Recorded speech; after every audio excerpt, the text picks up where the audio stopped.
Hi, welcome to the Froggy Five. I'm your host, Jim Fralick, founder and managing partner of the Froggy Companies. And today I'm happy to be joined by Jonny Cattani.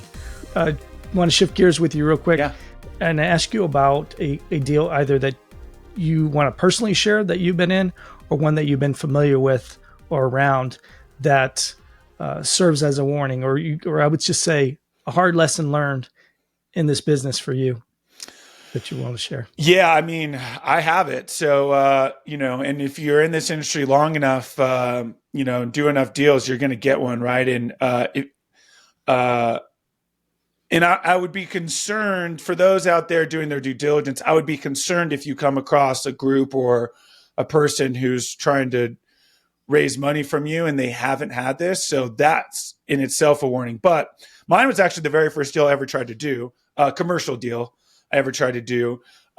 We tried to do a ground up development self-storage deal out here in Utah. So first we had to buy the land. I put down earnest money. It was hard day one, which was my first red flag, but I was new to the industry. Ultimately, what ended up happening, there were three partners, ended up having one partner drop out, and the two that remained, me and the other guy that remained, did not have complementary skills. We were good and bad at the same things. And so the lesson, and ultimately that led to the deal falling through. Of course, I lost my money. It was not a small amount of money. We'll put it that way. In hindsight, right, it's just a lesson in the school of hard knocks. We're all going to take those.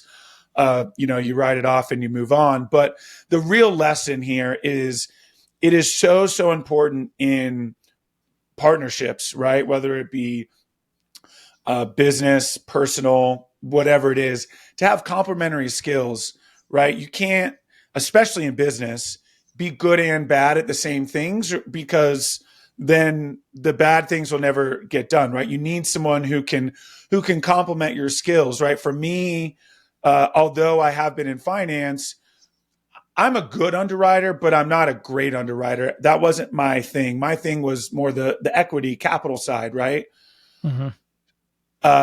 So for me, if I was going to go out and get into the active side, I would want someone who was a wizard underwriting. You know what I mean? Who just knew it up, down, left, and right, could do it in their sleep, much like how I am, with the capital raising side of things. Well, unfortunately, in that first deal, that was not the case. And so everything fell through, and there was a very valuable lesson that it's so important to find a partner that you trust and that you have complementary skills. Absolutely. Well, thanks for sharing that lesson. Sorry you had to lose money. I've learned that one. I wasn't hard with my money on day one, though. That's a real... Yeah, that was my first red flag. But again, I was so new to the industry and so excited to lock it up, be in a deal. And, it was right in my backyard. Everything just was like kind of clicking. And I was like, oh, this is going to be great. Can't miss, narrator. Right? It was not great.